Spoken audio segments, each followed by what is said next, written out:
living in New York City, actually. Okay, I think we're going live now, guys. Oh. All right, we're live on Facebook apparently. Hi all, I hope everyone can see us. This is Maria Mayorga with the YWC of High Point, and I'm checking in just because we've been having some technical difficulties, so I apologize. Since we're live on Facebook, so I am gonna introduce myself again. So my name is Maria Mayorga with the YWC of High Point. I am the chair of the Social Justice Committee, who is celebrating its 9th annual Stand Against Racism with the title of, or focus on civic engagement. And as such, we wanted to touch on a very important point, which is the Census 2020. And I have invited some friends of mine to discuss this important issue and why we still talk about it amidst everything that is going on. So I'm gonna let Juliana introduce herself, and then Mr. Cyril Jefferson. So Juliana. Thank you, Maria. Hey, everyone. Juliana Cabrales here with Naleo Educational Fund, which is a nonprofit organization that works to get Latinos, Latinx community to be active in the American political process. So very linked to what Maria mentioned about civic engagement. And so we work year-round here in North Carolina. I'm coming today from Raleigh, where I live, to get Latinx, Latinos to become U.S. citizens, participate in elections once folks are eligible. And then the census, similar to how Maria phrased it, is a big part of the work we're doing now. So as much as possible, as we social distance, stay at home, making sure that our community participates. Awesome. Thank you, Juliana. Cyril? Thank you, Maria. Good evening, everyone. My name is Cyril Jefferson, and I have the pleasure of serving the residents of High Point's first ward. I was elected as the youngest African-American to ever sit on this governing body, and I enjoy doing this work because High Point is a very unique city with a historic past and a legacy that's strong. And I think that we have a present and a future that can be even stronger. And so I'm excited to be a part of that. I'm excited to be a part of this conversation. I appreciate you all for having me. Thank you. Thank you. I am so delighted that you two decided to join me doing the Census Live.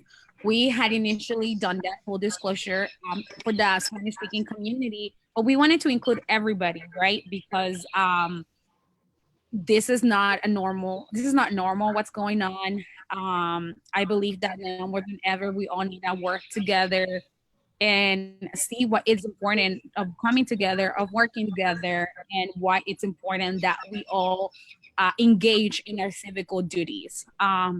And you know, this is a 2020, it's 2020, of course. It's a census year. Cyril's later on, Juliana, you know, how does having those accurate numbers affect times like this, right? Services, resources, and everything. So I'm gonna hush for a little bit, and I'm gonna let Juliana start, and she can start telling us, you know, census history, why is it important, what is everyone doing, and what can we do? So Juliana. Perfect, and I'll transition to Cyril for him to share the High Point perspective and why it's so important for the city. So thank you, Maria. As you mentioned, you know, the census is all of us, regardless of our age, country of origin, our immigration status. It's the one thing in our democracy where we all count as one. And so it's really the cornerstone. Not only does it determine how congressional seats are distributed, which is directly linked to power, right? How many people, how many representatives do we have in Congress voicing the interests of North Carolina, voicing the interests of the Triad, and voicing the interests of High Point, right? And then it's also directly linked to the resources our community receives, the data that's collected every 10 years, so we only get one chance. However we do on the census, we have to live with those numbers for 10 years. That data is used to distribute funds. And maybe Cyril, you want to jump in on what that means for High Point? Right, so High Point, like every city, is looking to be on the rise, and with everything happening in our city regarding revitalization, we want to ensure that we get our just due and that we're represented well. We often tout ourselves as being North Carolina's international city, and so with that being said, we have a richly diverse populace here in High Point, and we want that counted. The importance of that counted is just ensuring that billions of dollars are allocated to our city, including programs such as Medicaid and Head Start, block grants for housing and community development, mental health services, and supplemental nutrition assistance programming. It's huge. Being someone who's worked in education for so many years, I see what the trickle-down effect is of funding for our schools. And so as I'm a part of efforts that's looking to work with our schools here, looking to work with our nonprofits here, looking to work with our businesses and so many other groups, I know the importance of us being represented well. And so High Point, we're counting on you guys to ensure that you are counted, and everyone everywhere ensure that you are counted. Thank you. Thank you both. Juliana, I know that, here a few minutes or a few hours ago, we got notice that the governor extended our stay-at-home order. So what can you tell us? What does that mean for the census? Yeah, so we've been preparing for years for the 2020 census, right? I started to work on this issues 2 years ago, and we had a plan and we knew exactly what was going to happen, and COVID has thrown that out the window. So what does it mean for the census? Initially, the invitations to participate in the census started to go out on March 12th. So many of you probably received a letter that invited you to participate. Initially, those efforts were going to wrap up mid-May, and mid-May, the Bureau was going to send out what are known as enumerators, people that go door to door, knocking on doors of people that haven't participated. Because of the pandemic and because of COVID, they've had to push those efforts back. And basically what that means is give us, as residents of North Carolina, a bigger window to participate. So you can complete the census online by visiting my 2020census.gov. Or we started to receive this week paper. Sorry, I got a little. Take your time, take your breath, girl. Yes, I know. Like I said, nothing. We started to receive this week a copy of the paper questionnaire. So you can fill this out and start participating.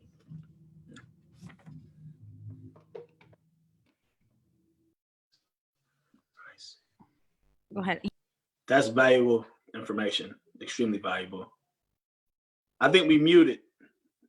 I am muted. Thank you. All right. The beauty of going live. And so thank you, Juliana. Take your time. Cyril, what can you tell us? Have you heard if there are still efforts in the city of High Point to hire these numerators, as Juliana was saying, in case there are people that still have not filled out their census for whatever reason? Right. So the city of High Point's involved with officials at the county level, also in conjunction with our sister cities in Greensboro and maybe even Winston-Salem, to ensure that whatever we can do to assist in the process, we're there. We're part of the task force. Folks from our staff are intricately involved in those conversations to see how it's changing. And it's rapidly changing every day. Obviously, we just got the news about the stay-at-home order being extended, and we're hopeful that that doesn't go beyond, too much longer. But however, whatever that ends up looking like, we've got to adjust to it. And so the city is going to respond to that as city council, along with our mayor and city management.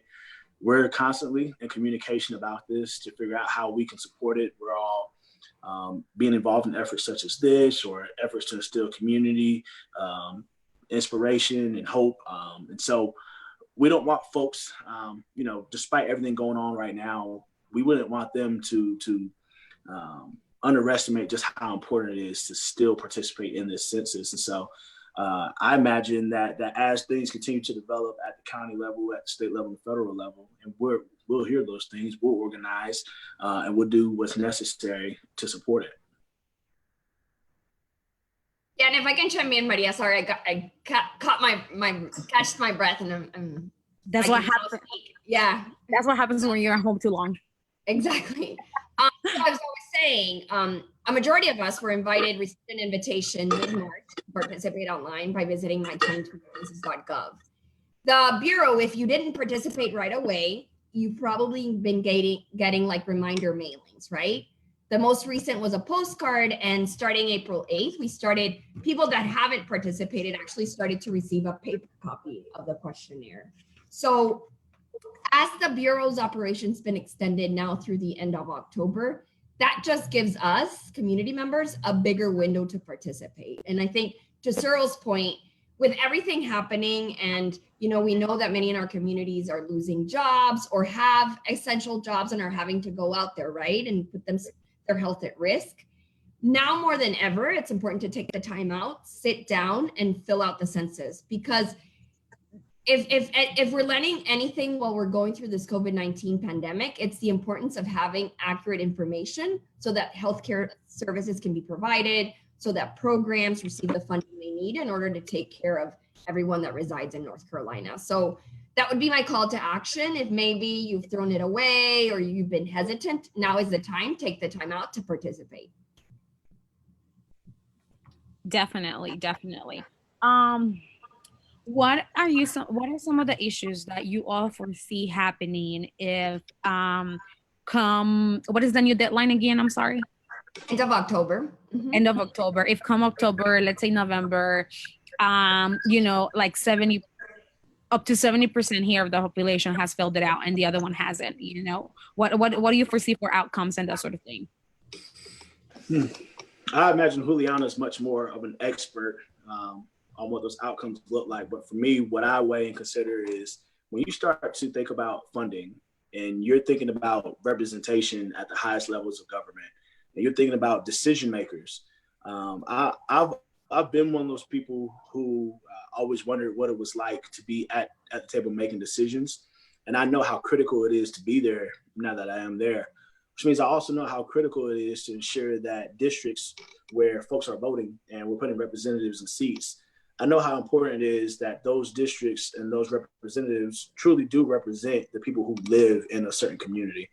And so if you start saying that, regardless of what the percent is, if it's a fraction, if it's not the whole sum of folks in a community, then who's being represented is not our entire community. And it means that not the entire interests are being heard and not everyone's being considered. And I think that when you think of what our country was founded upon, what our constitutional values are, is that every person should have the right to life, liberty, and pursuit of happiness. And I don't see how that happens unless we can ensure that everyone is counted. To be counted is to be represented. To be represented is to be heard. So.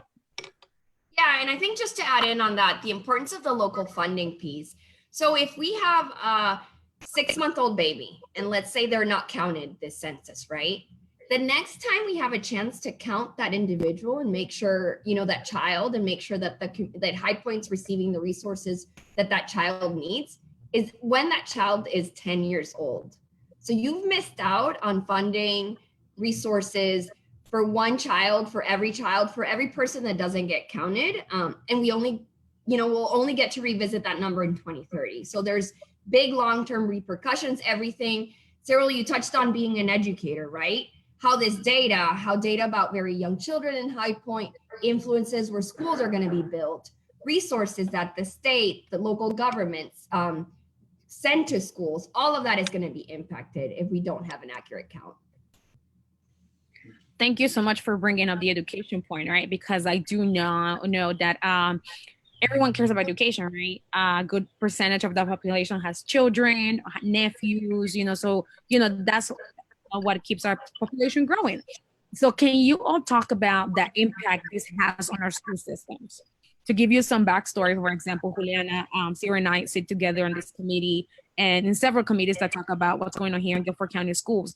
And Guilford County schools are deeply underfunded, right? So right now we have an issue of, that we need to build so many schools, but we don't have the resources.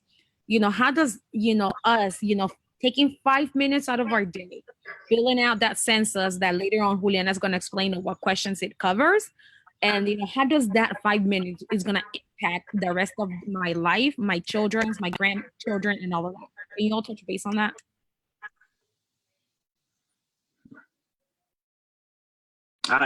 I was going to defer to Juliana to give us all the technical stuff first. Yeah. That way afterwards, I could at least hear some of the expertise and know what I'm talking about. So yeah, Maria. So something interesting that we learned after the 2010 census is that for reasons that aren't clear, very young children were not counted in the 2010 census. So there were households in 2010 that had children under the age of 5.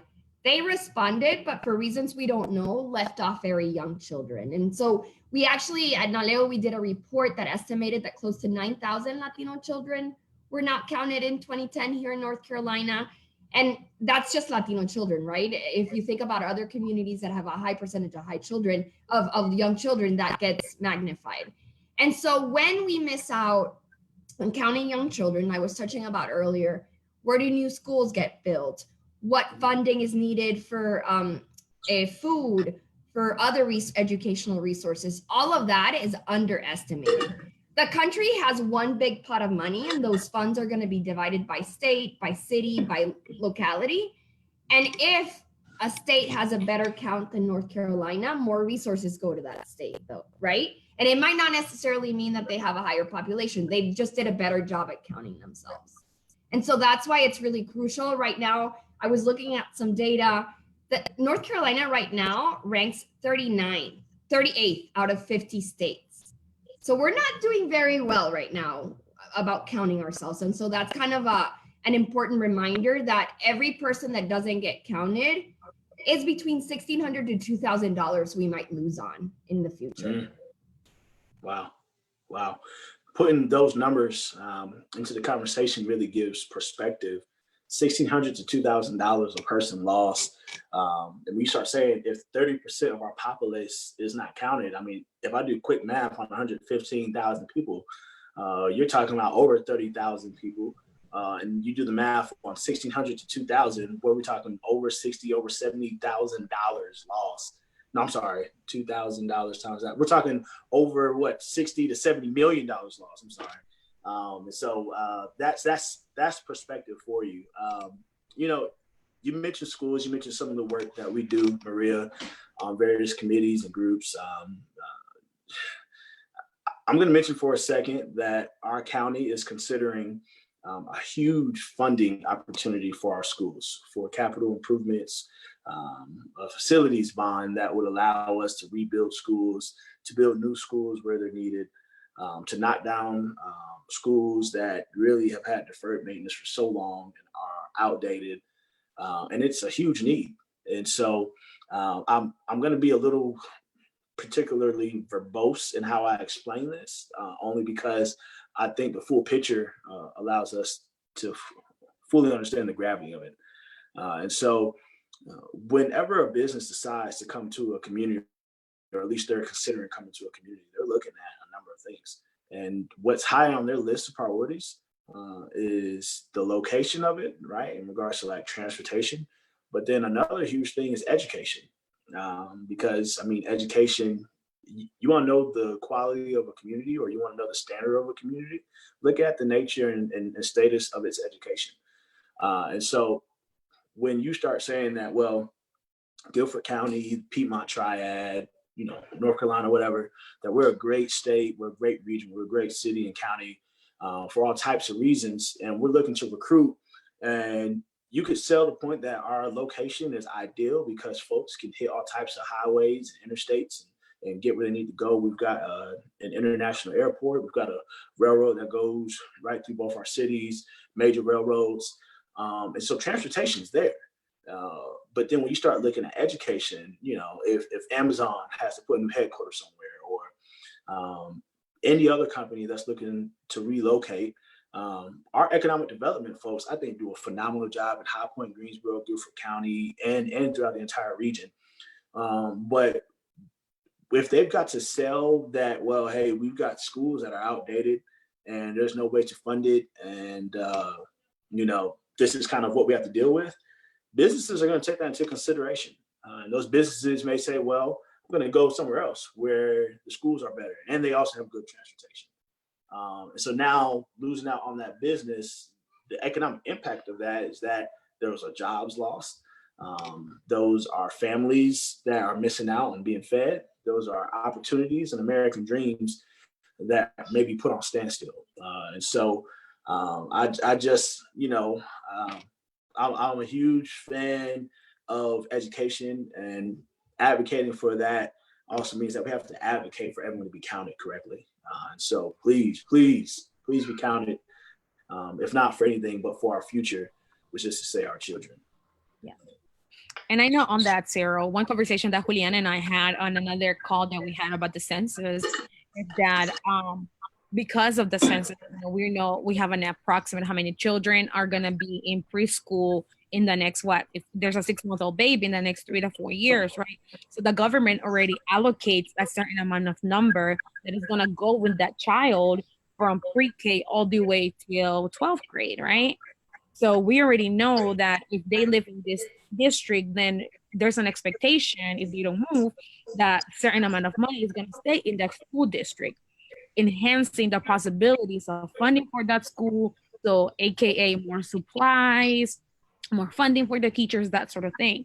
But whenever, and you'll correct me if I'm wrong, because this is the conversation that we've been having, but whenever we don't, we undercount them or we don't count, then that's money lost, right? Like, again, putting into perspective how much money we're losing.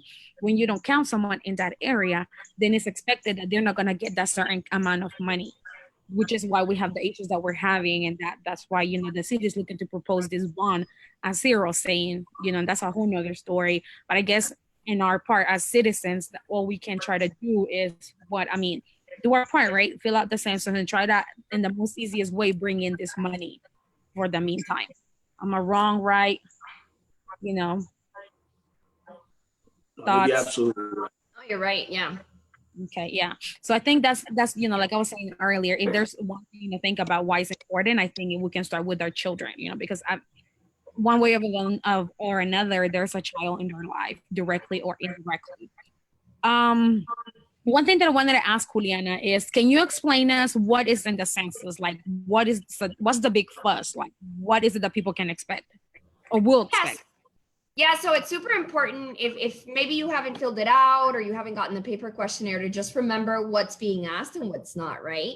So the way the census sees you filling out the questionnaire is that someone in the household serves as that head of household, and they're filling it out for everyone that lives. So if I grab my paper questionnaire and I said, Juliana, I'm going to fill it out for my household, I'm responsible for including everyone that lives here, regardless of whether they're direct blood relative, I might have a roommate, I might have a friend that is living here for 5 months. I should include everyone. And to your point, Maria, if maybe it's a child living with their grandparent, right? Because of some kind of family transition, that grandparent is responsible for including that child.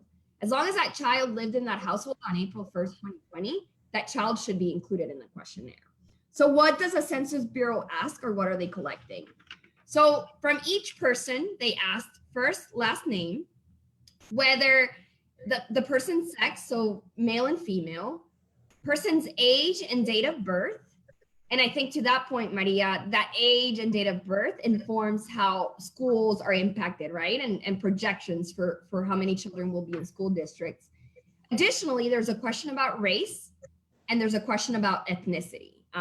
Those two questions are separate, so that's question 8 or 9, and they can be somewhat confusing for the Latino community. And Mariana, you and I talked a little bit more in the Spanish language Facebook Live about how Latinos can approach that question. Once the head of household completes those questions, then they move on to person number 2, whether that be a partner, a spouse, a roommate, and fills that information out for each of those people. So that's basically it. At the beginning of the questionnaire, they do ask for a telephone number, and that's mostly because the Bureau wants to be able to reach the household if they have any questions. And if you do it online and you have a household that includes 15 people, you can just keep adding people and answering all these questions. On the paper questionnaire, there's room up to 10 people. That's the most you can include. So that's something to consider. If you have a lot of people living in your household, maybe try the online form, because that might be a quicker option. And you can also do it over the phone. You can call in and answer through the phone. If someone doesn't have access to a computer, and so the phone will be their best option? The paper form. Yeah, and that's actually when we did some research and started talking to members of the Latinx community, the Latino community, we heard from a lot of people that they preferred to do it in the paper form and mail it in. So it's just important to know those started to go out April 8th. The Bureau is going to be mailing them up to April 30th. So if you haven't gotten it, you should be receiving one soon. Okay. But is there a number they can call and answer via phone? Yes. So there is a phone number people can call and respond to the census. It's 844-330-2020, and we can put it in the chat box. Yeah. Can you 844-330-2020? 1-844-33 2020. Hold on. Okay. All right, because I'm posting it up on our on our link. So okay. All right. Now let's talk about nationalities, people of other nationalities. I'm sorry. If we call, for example, are they gonna have how many languages are they gonna have? So they have assistance online and over the phone of 12 non-English languages. So there's a variety of options. Cyril, to your earlier point, High Point is a very diverse area, right? And there might be folks that are recent arrivals and might not feel like English is a language they, it might feel like, oh, I don't feel comfortable talking to someone in English and answering these questions. There is an option to do 12 non-English languages. And Maria, maybe I can share with you a flyer that has all those languages. And because the phone number I shared is for English, there's a separate one for Spanish and they're for other languages. But the options are there. And I think if you bump into people that need assistance, the best way to reassure them is that, completing the census is easy and there's a way to get access to resources that will help you complete it in the language of your choice. Okay, so if I haven't filled it out and someone comes and knocks on my door and they don't speak the language I speak, what would happen there? And what would happen? So if it's a Census Bureau employee, once they start going, yeah. So let's say that you haven't filled it out and it's time for the Census Bureau to start visiting households.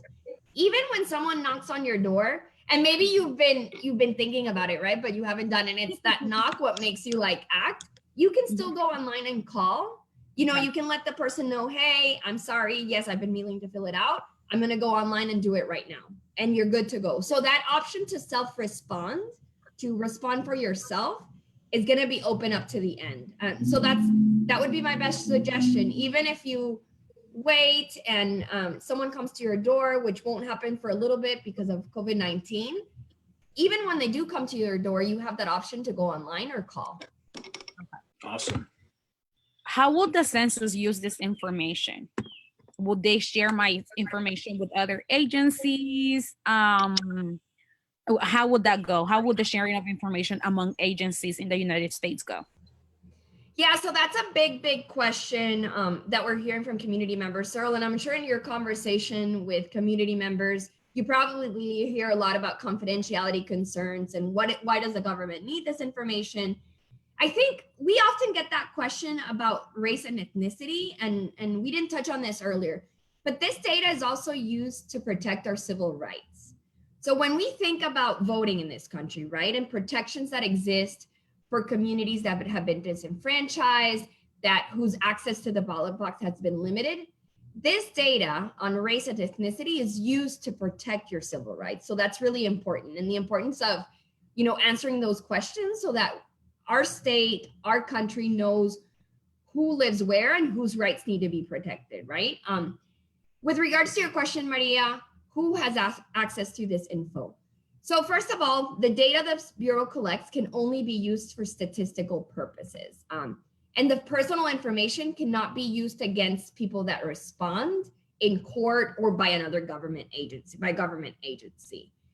It cannot be disclosed for 72 years. So what I include in my census questionnaire this year will not be made public until 2092, which is a really long time. And then in addition to that, if you complete your census by interacting with the Census Bureau staff, once we hopefully cross our fingers are back to our normal way of life, those staff have taken an oath and they're subject to a $250,000 fine or up to 5 years in prison if they disclose that information. So all of that to say is that there's a lot of protections. The information's confidential. But I think, and Cyril, maybe you can chime in on this, I understand why there's concerns out there in the community, right, about sharing personal information. So I think my suggestion would be focus on the positive, and just be assured that there's confidentiality protections there. Absolutely. I think that's so great to have that information shared, to know that folks take the oath and that there's repercussions if they violate the oath, and that honestly folks take it so seriously that the right to be represented is a fundamental component of America, and we wouldn't let anything get in the way of that. And so I think our government does a great job of protecting that right, because that is what makes us America, is that, hey, you deserve to be represented, and to be represented, it includes that you're counted. That way you can be heard, as I alluded to earlier. I know I've been in conversations with folks even close to me, personal relationships that I have, folks in my family who are curious about the census, who for years, folks who have been on Earth 50 and 60 years and have always felt that the census was, a means to maybe have information shared unwillingly. And, once I assured them of the fact and some of the, I think the ramifications that you alluded to earlier, folks were just head over heels to learn that knowledge. And I think that the more we make them aware, the more we share that information, the more folks are able to know it. And we have to, in so many ways, part of our American democracy and our American dream is sort of that faithful courage. Nevertheless, I can still understand the frustrations and understand the worries. And so we just got to do a better job of communicating that. And that's where leadership and that's where advocacy comes in. So thank you, YWCA. Thank you all, because you all are sharing the knowledge, right? Knowledge is power. I love asking questions, and I just want us to cover all of our bases. So promise everyone watching, we're almost wrapping up. But we do know that this, and Sarah brought a good point, and so did you, Juliana. Disenfranchised communities are the ones that are always, left out of all these equations, right? This is why we decided to host this as part of our stand against racism, because it's all part of the history and those who have been left uncounted for years. And if anyone dares to say otherwise, well, we have a whole history and we can get into that later. But there is, data that backs up that disenfranchised communities have been left out of these conversations and out of this data. So what will be a suggestion that everyone watching, and if, I consider myself part of our community like that, right, for so many reasons. So that someone like me can take back to my community, to my family members, to myself, as to why it's important for me to follow through and do this. Yeah, I would, if I can start out and then Cyril, you can chime in. I think, so without a doubt, Maria, the census has never been accurate. An enumeration since the beginning of the census, it's never been accurate. Why? Because there's communities that have not been included and have not been accurately counted, which directly leads to communities of color getting less resources and everything that comes with that. I think there's a couple of things. Like I mentioned at the beginning, the census is the one thing that includes everyone in the United States. The one condition is that you live here on April 1st, 2020, right? That you consider yourself residing in the United States, regardless of age, of immigration status, where you're originally from, what language you speak, you count as one. So that to me is incredibly powerful. With regards to what message would I share with folks that are watching us today or will watch this Facebook Live later, I encourage you, find 5 households or 5 friends that live in different houses that are likely, that you think have not participated in the census. Reach out to them and share that message. It's important because it means High Point will get the resources and funding it needs to continue to grow, to continue to be the international city it is. If you get 5 households, if we all get 5 households to complete the census questionnaire, change 5 people's minds, that's incredibly powerful, right? Because those households, it's not only changing the mind of that household, but everyone that lives in that household will get counted. And I think that can only lead to a better democracy, to a better High Point, and to a better North Carolina. Maria, I think you mentioned earlier that you consider yourself a member of a community that maybe historically disenfranchised, and I too consider myself that. And very proudly, I stand on the shoulders of folks who before me have fought the good fight, and understanding that though we may be in a time where there's uncertainty, what we can be certain about is that silence is agreement. And so the only way to make a change is to speak up and be heard. And so I'm one of those people who, while I understand there's plenty of things that we can have angst about, and frustration and worry about, whether we're worried about information being shared or we're worried about someone having maybe a bad motive for wanting to come and knock on my door or whatever the reason is. I also consider that there's lots of angst and worry and frustration about our roads. Every time we hit a pothole and it's messing up our trucks or our cars, or every time we go into a school and we see our child in a class that's overcrowded and overpopulated, or whenever, we ride through neighborhoods that are historically where communities where people of color have resided, and we see housing that's not up to par, or communities that seem just distraught and distressed. When I have my worries and frustrations about those, and I start to think, well, how do we do something about that? My message is let's all be a part of the solution. And to be a part of that solution is a very simple thing. Just make it known and let yourself be counted. Allow yourself to be represented. Allow your interests to be cared about, and ensure that this country, which was founded on these morals and these principles of inclusion, of diversity, of equity. I believe that the framers of the Constitution knew so well just how powerful these words could be, so that we get all the way to this point in 2020. In a city that's 115,000 strong, that's got a very diverse populace, that is growing and has so many things on its horizon. Those framers knew that for a time such as this, that if we would just believe in those words, if we would just trust the process, the democratic process, and allow ourselves to be counted and represented, then we could cure so many of the social ills. And it's not an easy thing to do. I would never sit up here and tell you it. But I don't think many of us signed up just to say, I want to do what's easy. I think we signed up with faithful courage, saying, I want to do what's right. And so I encourage you to do it for your community and do it for your family. It's going to pay off in dividends. I mean, again, what you're saying is that $1,600 to $2,000 per person. And so just imagine how powerful it is that you would share between yourself and the folks in your household and the people who you tell, and then the exponential reach that has. We're talking about millions of dollars that can come back to High Point. And we need it because High Point's rising. And unfortunately, you just cannot rise without money, and you cannot rise without a seat at the table. So let's make it happen. Thank you. Thank you, Sarah, for bringing that up again. Do you all want to have anything else to add to? No. I know that small data was just released from the Bureau saying that not only is North Carolina 38, because we are at like less than 0.5% of filling it out, High Point is at 46% of filling it out. So we are 4% from the mark, from the 50th mark at least.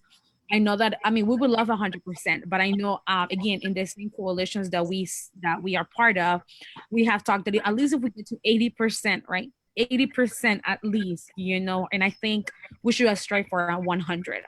So I just want to put that number, and I'm going to ask Cyril to repeat the High Point numbers again, like the figure of the millions, for people to think about like how much money will we be losing as a city for our schools. There's so many there. High Point is known for a lot of great schools, and I think that if we were to get all this money and bring it back, we will be known for all of the schools to be great, right? So so just keep in mind, right, 46%. I think if we all, like Juliana was saying, make sure that 5 households fill out the postcard, and it will be a domino effect, right? Like then these other 5 can influence other 5s and so on, and together we can get to our goal. Cyril, do you want to repeat those numbers again? We're 46% in High Point. If we don't get to our goal, we'll be losing how much? Oh yeah, and I want to be clear. I'm not holding a calculator, so I'm doing mental math. I wouldn't want anyone to misquote me, thinking that I'm speaking exact numbers. But if we're estimating that about $2,000 per person is lost for those who are not counted, then just a little perspective says that sitting right now at a little less than 50%, our populace being 115,000, you're talking about 57,000 people not being counted. And for that 2,000, you're talking about over $100 million loss. That's significant. That's a lot of money. And if we don't get to our goal of even if we only got to 70%, we still lose out on 60 to 70 million. So 80% is a great goal. And I think that to do it, we've got to share the message on social media, text friends, take a little time. It's not like we're all incredibly busy. Just we're all at home in the middle of watching Netflix, Hulu, or doing your 500 sit-ups for all you workout junkies, right? Shoot a quick message out to someone just to say, hey, have you been counting yet? And engage them in a dialogue about why it's important to do that. I do think it is our civic duty, and I do think that there's a blessing in us doing that. Yes, exactly. We're using, Cyril, to your point, we're using Netflix and fill out the census while instead of chill, fill. There you go. Yes, I saw that on Instagram. I'll see if I can get it and I'll share it on our Facebook page. Yeah, right. Like if you're gonna hit up somebody and it's like have virtual after 5 o'clock, right? Like, hey, let's fill out the census together, that sort of thing. I know that's what we're sharing across network. So again, if you're checking in on someone, hey, have you done your census? Can I help you? I mean, it's just a date of birth and name. That's about it. I know with communities of color, the race question is a little bit harder. I know with the Latinx community has been, because Latino is not considered a race. So, but I think for everyone, hopefully for everyone else, it won't be as challenging. But if it is, reach out, ask for help, let's figure it out together. And also just fill out what you feel comfortable with, right? I know with the race question, everyone were asking me, I'm like, just however you identify, right? No one else can identify us but ourselves. So we shouldn't let anyone else like fill that in for us, because that's basically what will happen if we don't, right? They will come and take a guess for us, and we don't want to do that. So I don't see any questions on our Facebook chat, content, message, comments, sorry. I just want to ask everyone to please, Netflix and fill, check out on your friends and fill, Zoom and fill, whatever you feel comfortable, fill. It only takes 5 minutes, real simple. If you have any questions, please, do not hesitate to contact the people on this Facebook Live. We shared that number. I'll share some infographics. The city of High Point, I know it's doing some outreach efforts as well. You have here one of your city council members in case, if there's any other questions. But I just want to tell everybody, please fill it out if you haven't. Again, if you need help, computer, phone, just let people know so that we can help you. I know that this is a time for us all to be safe, so please stay safe, and let's try to do our civic duty as much as we can. All right, so if no one has any more questions, I don't see it. I know I ran out of questions. You all did a tremendous job like explaining all these factors I had no idea about.